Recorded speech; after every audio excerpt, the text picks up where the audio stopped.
key lessons about environmental crime that I've learned from writing my book, Green Crime, Inside the Minds of the People Destroying the Planet and How to Stop Them, is that we really don't talk very much about the people, the detectives who are uncovering these incredibly important crimes against the environment, like illegal fishing, illegal hunting, wildlife crime syndicates, emissions crimes, biodiversity loss because people are burning down parts of the Amazon.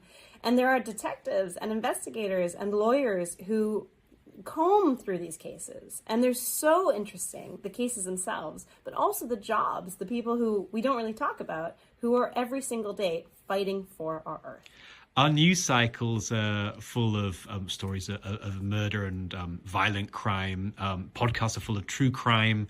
Why do you think we turn more of a blind eye to people doing illegal logging or trading in wildlife? It's kind of news in brief. I think there's a tendency to underestimate crimes against the environment and to say, well, at least we're not hurting people. At least I'm not engaging in drug smuggling. At least I'm not engaging in people smuggling. It's just trees. It's just fish. It's just gold. And so I think the problem is it's really easy to rationalize these kinds of crimes and to say, I could be doing something worse. And that's something I found in the profile of environmental criminals, is that rationalization is one of the 6 pillars, one of the 6 reasons that I kept seeing. And that's partly because we underestimate both the importance of nature and the harm that it causes. And so I think that's something we need to change in terms of how we talk about environmental crimes. And I think it's time that we set these kinds of crimes actually at about the same level as murder, because ultimately they're existential issues, and people often get harmed in the process. It's not just against nature. And also, we have one home. If we destroy it irreversibly, that's it. You're a psychologist, so you're not actually tasked with stopping the people harming the planet. Why do you think it would be important that they listen to criminal psychologists? How could that impact the situation?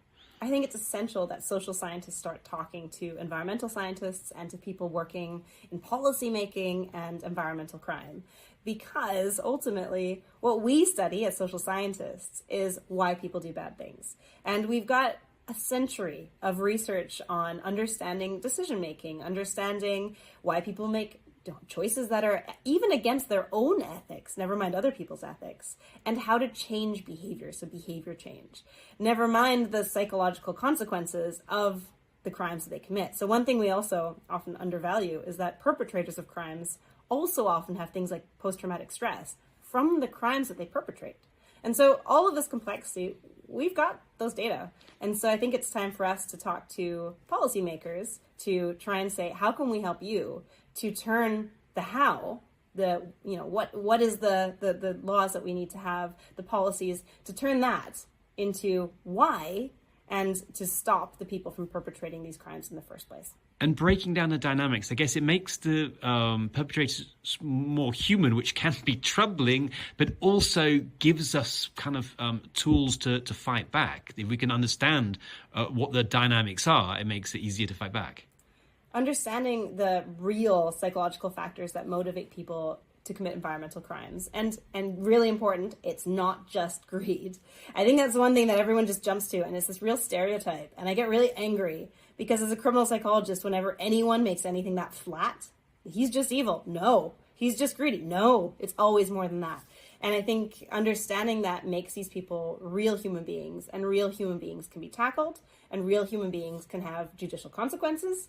And in terms of the science, again, we understand a lot about real people, and so we can apply it. So I think as a criminal psychologist, it's been wonderful getting immersed into the world of environmental crime in terms of understanding just how useful I think social science is in this fight.